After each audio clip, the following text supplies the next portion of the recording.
What's up, everybody? Welcome to the Titans Time Podcast, your Tennessee Titans podcast for the Pigskin Podcast Network. I'm your host, Tyler Staggs, and it's been a minute since I've been in here to go live on YouTube or record a podcast for y'all. Last couple of weekends, been out of town, so haven't really had a chance to, but a lot has happened since the last time I was on here talking about the Titans, talking about training camp, and I need to dive into it and give my thoughts on everything. But before we do that, I have to tell you how you can support the show. If you're watching on YouTube right now in the live chat, first thing I need you to do is back out and look at that subscribe button. If that subscribe button is red, I need you to click it, turn it gray, hit that little bell notification so you never miss when I go live or upload a new video. Trying to hit between 800 and 1,000 subscribers before the end of this year, and I truly appreciate everyone who's already subscribed. And while you're there, go ahead and hit that like button. The more likes we get on this video, the more it drives it up in the algorithm, and we can get more people in here to talk about the Titans. Going to hit a little bit on, their preseason game that they had against the Ravens, how some guys looked in that game, talk about the joint practices that they've had the last 2 days with the Buccaneers. So let's get some Ravens fans and Buccaneers fans in here too, and just all football fans. Share the show out. The more people we get in here, the more fun it is talking about football, getting different opinions on things. And of course, be blowing that live chat up, giving your comments on everything and who's impressed you and who hasn't impressed you. Now, the audio version of this podcast will be up later tonight. Make sure go check that out on Stitcher, Spotify, Apple Podcast, all the podcast platforms. Go follow the podcast on there. Leave a 5-star rating and leave a review. I really appreciate it. And also, can't forget, got to show love on social media as well. On Twitter, go follow me at Titans_time. Instagram, Titans Time Podcast. Facebook, Titans Time. And also, go check me out on TikTok. It's at Titans Time on there. Again, I really appreciate it. I know we already have some comments coming in here. We're going to go ahead and get to those. The Pelican 3. Hope you're doing well tonight. Tighten up to you as well. And the first thing that I'm going to want to hit on tonight is kind of giving my thoughts on the Titans preseason game versus the Ravens. This was the first time we got to see the Titans, or some of the Titans, go up against different competition instead of just going to get up against each other in training camp where they know everyone's strengths and weaknesses. No, we got to see them against another team, a team that no matter if it's preseason, regular season, postseason, I hate losing to, and I hate that we lost to them in the preseason, the Ravens. And we didn't see many of our starters. We saw a couple of them out there just getting some reps in. But mainly it was our backups that we were seeing. And Malik Willis got the start in that Ravens game. And I know that surprised a lot of people. It surprised me too, because I figured Logan Woodside going into camp would be the number 2 quarterback. He would be the guy starting this preseason game, and then we would see Willis come in with the number 3s. But no, that wasn't the case. We got to see Willis start the game, and really this is what Titans fans need to be hoping for right now, is seeing Willis take those snaps, because we know that the Titans are going to have to develop him more and more, especially in their system. So he needs as many reps as he can get. We've saw what we've have in Logan Woodside. We've saw that last couple of preseasons. We'll also get to him in this Ravens game, but we know what Logan Woodside brings to the table. We need Malik Willis getting these reps, whether it's with some of the first string guys, second string, or third string. We need to see what he can do. And Vrabel gave him that chance. And I'm going to tell you, we saw some flashes of a really great player. We saw some not so good decision making. He didn't turn the ball over. which was huge because most of the time with rookies, that's one thing you'll run into is you'll see them turn the ball over. Well, he didn't do that. He took care of the ball. It's just his decision making was not as quick as Vrabel and the rest of the Titans coaching staff wants it to be. He's got to work on that more. He's got to work on being comfortable in the pocket and work in the pocket. Things that he can improve on with more and more reps. We know that usually he's not making the same mistake twice. Vrabel and the other coaches have talked about that. So I know a lot of people are looking at the highlights from that game and getting very excited about Willis. I'm excited for him as well, but he still has a long way to go. But we could possibly be seeing him write his name into that backup spot behind Ryan Tannehill instead of Logan Woodside's name being there. Now, first touchdown for Malik Willis. He rolled out to the right on a design play, and nothing was there. None of the receivers were open. He was able to turn back to the left side of the field and make a couple of Ravens guys miss, fight through some tackles, and run in for a touchdown, 7-yard touchdown run. And this just shows the playmaking ability that this guy has. When nothing's there, he can take off with his legs and make plays. He's like a running back with the ball in his hands when he's taking off downfield. He's going to try and run you over. He's going to try and make you miss. Not really seeing him slide, but he's dangerous with the ball in his hands when he's running. And after another part that I want to hit on is we did get to see him unload the deep ball. He was able to hit Racing McMath on a deep ball, put the ball right where it needed to be. Racing made the catch. Again, why Titans fans were wanting the Titans to take him in the draft because they knew that he has a cannon for an arm and can stretch the field. Now, while on these plays he did look good, there's a couple of plays where he held on to the ball too long, got sacked because his decision making just wasn't that good. He wasn't able to get through his reads in time to find the open guy. And he also had some plays where he kind of rushed himself. He didn't go through his reads. He got guys open, and he decided to take off and run the ball instead of hitting those guys. He ended up starting the second half for the Titans, which a lot of people, again, were surprised about. We figured Woodside would start the second half since Willis got the start in the first half, but no. Vrabel sent Willis back out there, and he got 2 plays, I believe it was. And on the second play, and we found this out from Vrabel later on, Vrabel said, when we go back out there, I want you throwing the ball. I want you slinging that thing. Malik Willis took off running on the second play. Had a big gain, extended the drive with that run. But it's not what Vrabel wanted to see. Vrabel and the coaching staff know that Malik Willis can make plays with his legs. They know he can run.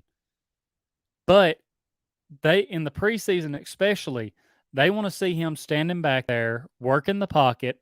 Even if he throws it and it's a pick, that gives them something to look at on film, whether it be on him, whether it be on the receivers, because even now, if he's just holding on to the ball and running, the coaches can't even get film on the receivers and what they're doing if they, are able to adjust to the ball with where it's placed. So that's one thing that Malik Willis, he even admitted, hey, I know, I need to work on that. Vrabel told me this. He was right. So definitely need to see him do that. The play before he got pulled, he had Des Fitzpatrick open down the field. he had Traylon Burks absolutely streaking down the field, wide open, could have unloaded the deep ball to Burks because we didn't hear Burks' name called that much during that preseason game. And he could have hit Burks right in stride and probably been a walk-in touchdown. So, again, things he's got to work on. I know in practice the last couple of days, he's been working on that more. I haven't been seeing as much about him running with the ball. It's more of he's trying to stand back there and pass the ball around and give the coaches something to look at. Got some more comments coming in here. Got Al Pierce saying tighten up. Tighten up to you as well, Al. Hope you're doing well tonight. Hopefully we can get some more people in here. I know we're competing with some preseason football tonight. Got the Vikings and Cowboys playing, and the Bears and someone else playing. I can't remember for sure who it is, but yeah, competing with them. But maybe we can get some more people in here, and y'all give me y'all's thoughts on what y'all thought about the preseason game. Now jumping to Logan Woodside and why I think that Malik Willis could be moving up the depth chart to that number 2 slot. And Logan Woodside's time here with the Titans may be numbered. So in the game against the Ravens, Titans did have some turnovers, and most of them come from Logan Woodside throwing interceptions. There was one time where Woodside tried to unload a deep ball to Traylon Burks, didn't put it up high enough, put it more towards the safety. Burks tried to make a play on it. It fell incomplete. If that ball is put up higher for Traylon Burks, he's probably easily making that catch over the defender. Or if it's put over towards the pylon instead of the middle of the end zone, Burks is potentially wide open for a touchdown. Now, the Titans' offensive line did struggle, whether it was Malik Willis in there or Logan Woodside, but it was some of the backups, which, leaves some thoughts of should we still be concerned with this offensive line if some of our starters were to go down with injury, because they were getting bullied by the Ravens' defensive front there a couple of times, and that's one reason why Malik had to get out of the pocket to try and extend plays. That could be why Woodside rushed some of his throws. But another thing that leads me to believe that Woodside may be losing that backup spot is the fact of Vrabel mentioned today. They asked him, hey, is there a reason that Logan's reps are going down with like the second team while Malik Willis's are going up?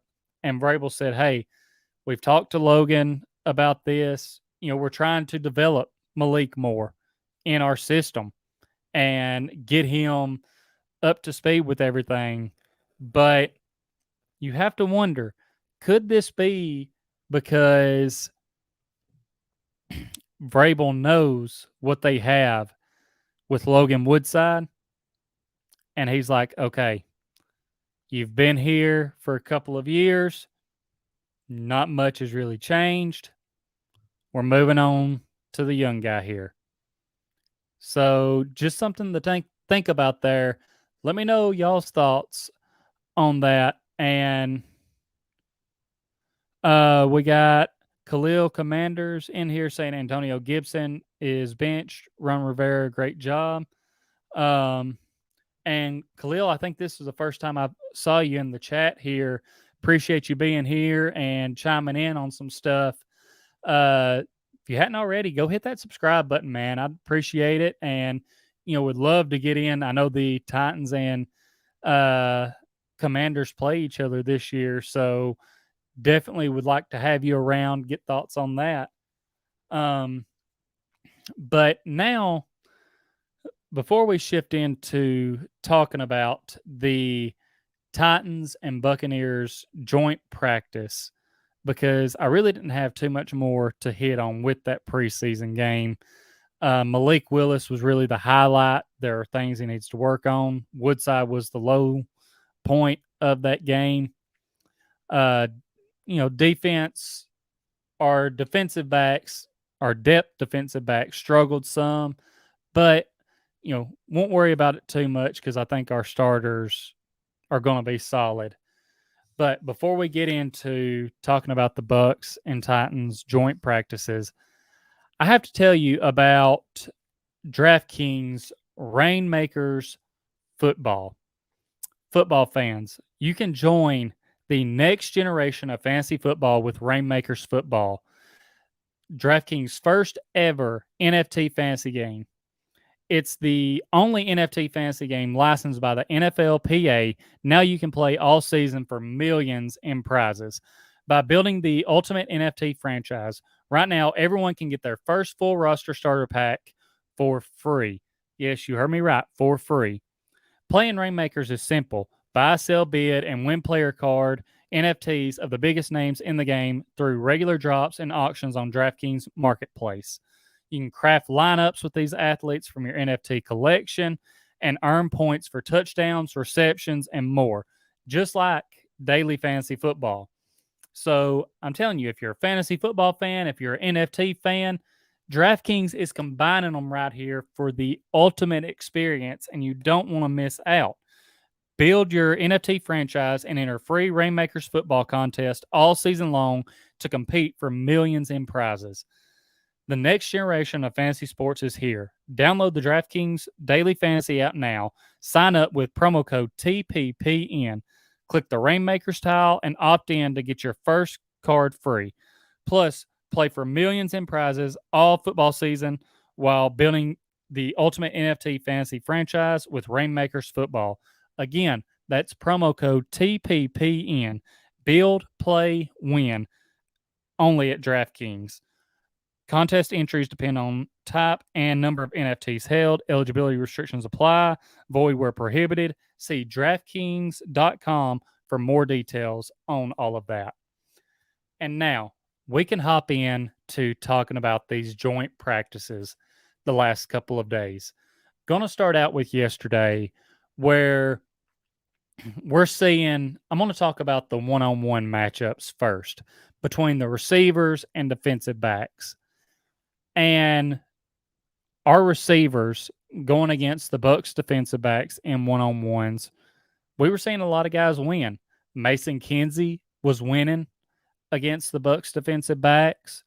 I believe Robert Woods, Kyle Phillips, Racey McMath, who, again, is just having an incredible camp. He really is.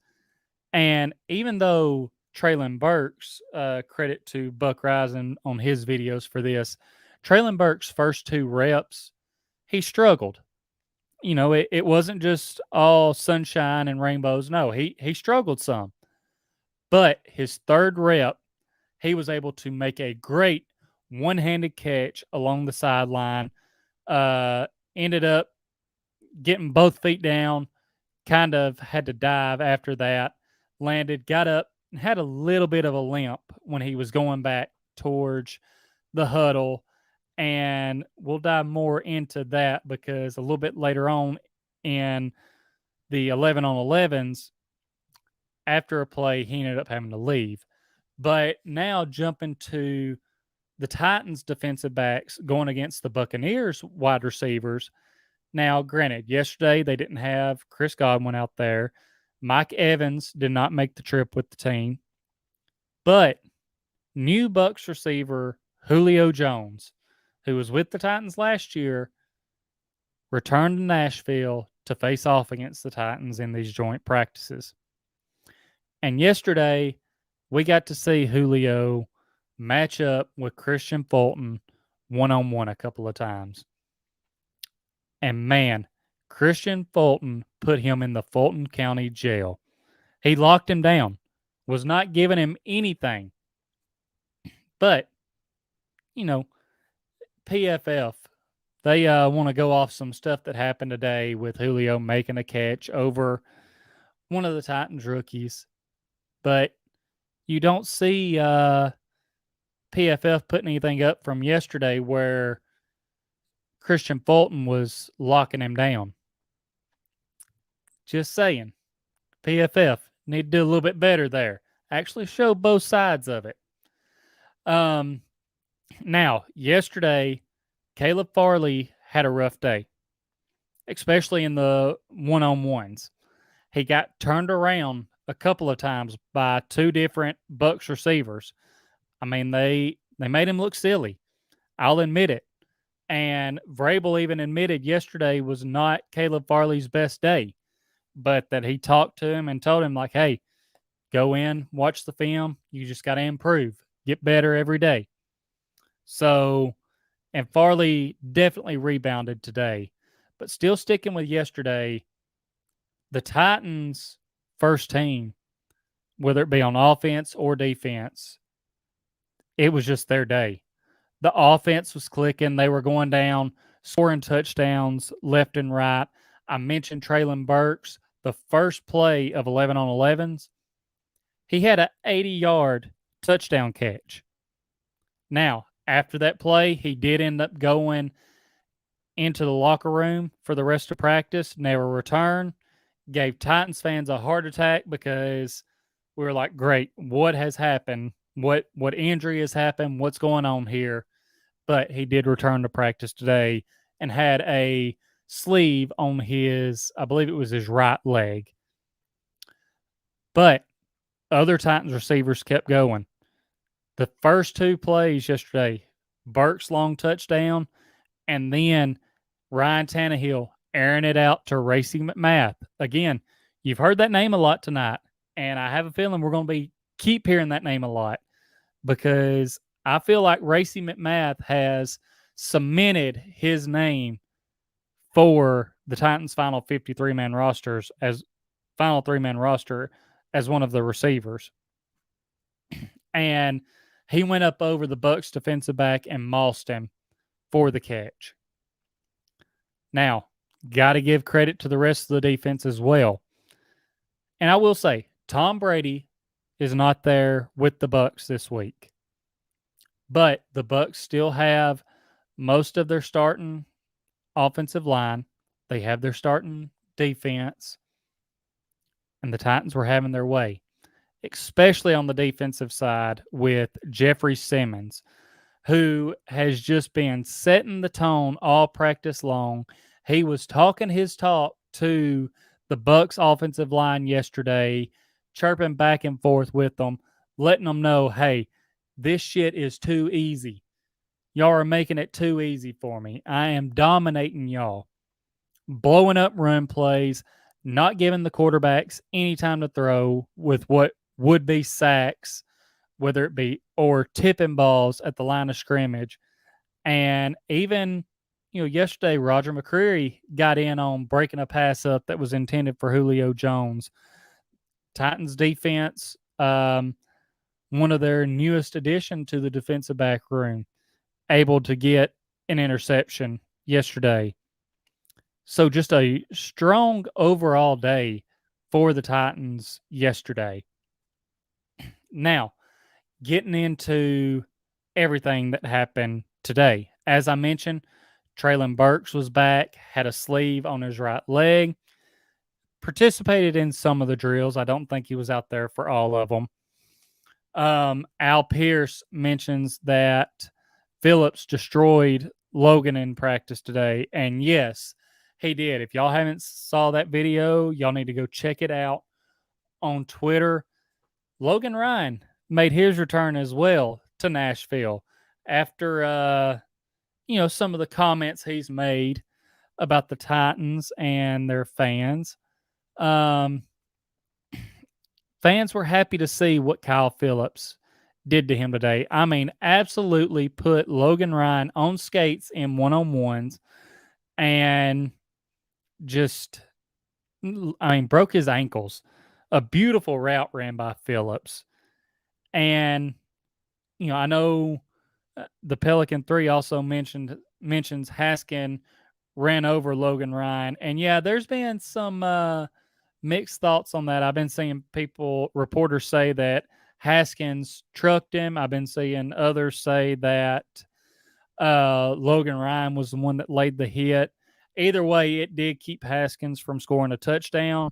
But from the picture I saw, it looked like Logan Ryan was laying on the ground and Haskins was still up, kind of standing over him.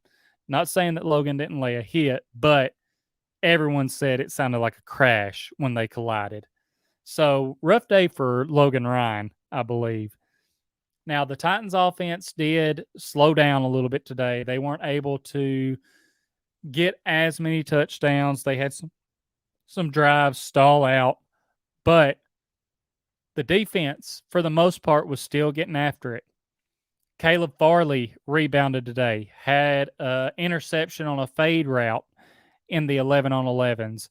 In the one on ones, he was breaking passes up, was going against Julio. I mentioned PFF tweeting out that picture of Julio catching one over, I believe it was McCreary. But I'm like, guys, it's a rookie in one on ones versus a vet. Like it's going to happen. And that's the video y'all choose to go with. But overall, the defense had a good day.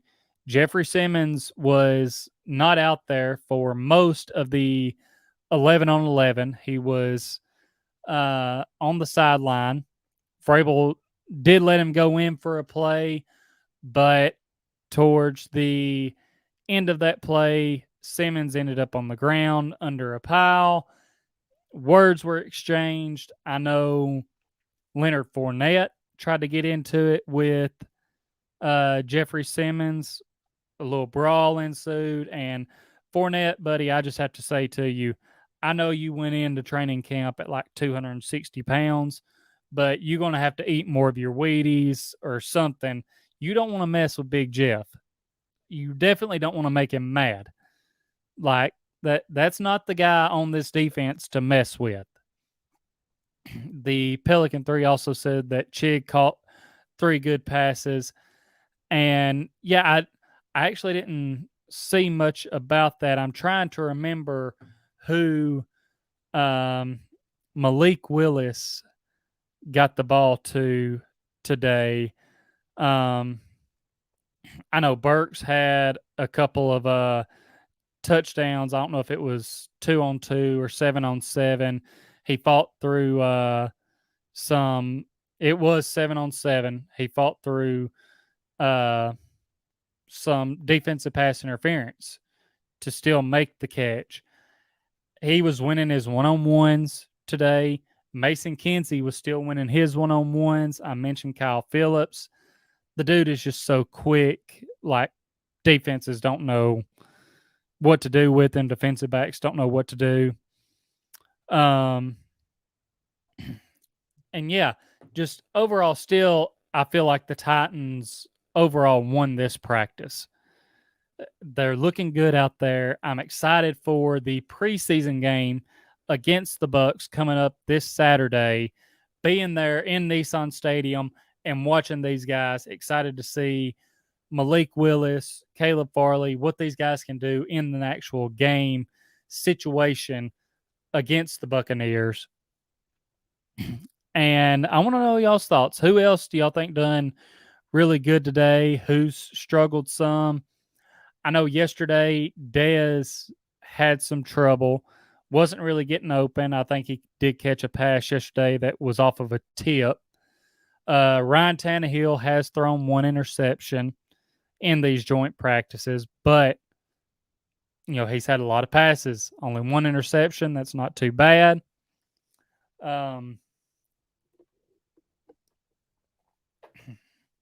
I also know, obviously, Haskins has been having a good couple of days of practice.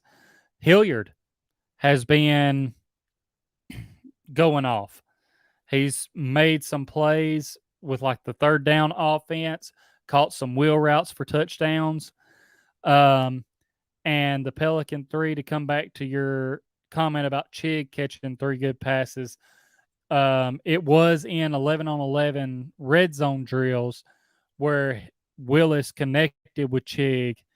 And from what reporters were saying, he absolutely threaded the needle between the corner and safety and fit it in there to Chig. And again, That's what Vrabel and the other coaches are wanting to see from him. Let that ball go. Throw it down the field. Let's see, what you can do. Let's see what these receivers can do as far as making contested catches. Let's see what kind of windows you can throw into. So, really good things going on today. Now, Willis did run in for one touchdown as well. But again, I'm happy with how these days of practice have went. We've got to see our number ones go up against another team's number ones, see how they match up against these guys. The Titans were able to dominate up front. That's the main thing. They're still getting to look at their position battles, and that's really the last thing I want to dive into tonight is talking about the position battles, specifically the receiver battle. Hit on these comments right quick. The Pelican 3 said Austin Hooper, I hear, did good. Al Pierce saying that Farley looked good. And also saying Leonard Fournette is nuts picking a fight with Big Jeff.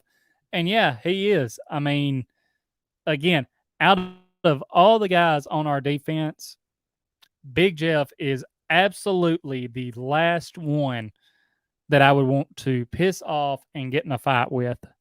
Like, it's not going to end well. He pushes around guys that are a lot bigger than Fournette and makes them look like babies. So Fournette, he's got to be careful doing that. But getting into this wide receiver battle, do the Titans keep 6? Do they keep 7? Do they keep 5? What happens here? But guys that I feel like so far are a lock to make the team, and that's Robert Woods, Nick Westbrook-Akina, Treylon Burks, Kyle Phillips, and Rossi McMath. That's 5. Now, if the Titans keep 6, who gets that 6th spot? Is it Dez Fitzpatrick? Is it Mason Kinsey? Or one of these other guys that's there? And one of the guys that a lot of people thought could be competing for that final receiver spot, if they do only keep 6, was Josh Malone. But the Titans released him earlier this week, which was a surprise to a lot of people. And I know there are a lot of people out there on Twitter who get after our good buddy Rossi, who get after our buddy Upload, because they've been telling everybody about Mason Kinsey. I've talked to them about Mason Kinsey a lot, especially Rossi. I've saw some videos of what Mason Kinsey can do. And I'm just going to tell you, I think he will be the final receiver to make this team. I don't think Dez Fitzpatrick makes the final 53. He may end up being practice squad. I could very well see him on practice squad if the Titans don't keep 7 guys. But Mason Kinsey has put in the work. He knows the playbook. He's able to create that separation. There's a reason that the media keeps talking about how, he's getting open. There's a reason that the Titans defensive backs that go against these guys every day in practice, they're saying that Phillips and Kinsey and one or two of these other guys are the hardest ones to guard, that they always seem like they're getting open. People, the Titans can keep 2 smaller guys. The biggest difference is all these people talking about when the Titans drafted Phillips, that was the end for Kinsey making the 53 because he's just a better version of Kinsey. No. Phillips is strictly in the slot and punt return. Kinsey, yes, he can play the slot. He can also line up outside. He can return kicks. He can also do the punt return. And they want to look at last year. Well, guess what? Mason Kinsey has improved from last year. He's better this year than he was last year. That's what you want to do when you're in the league. You want to keep getting better. And he's doing that. Now, I'm not saying that Dez Fitzpatrick hasn't improved some from last year, but he hasn't made that drastic of a jump to where I feel like he should be making this roster. You don't hear as much about Dez being the one getting open and making plays. Yeah, he may have a play or two here or there, but you hear about Kinsey getting open more. You hear about Kinsey making more plays. Kinsey worked with Ryan Tannehill in the offseason, went down to Miami with him, working out, building that chemistry. It plays a factor, on who the guys that Ryan Tannehill has chemistry with, the guys that he feels like he can trust. That plays a factor in who's going to make this final 53.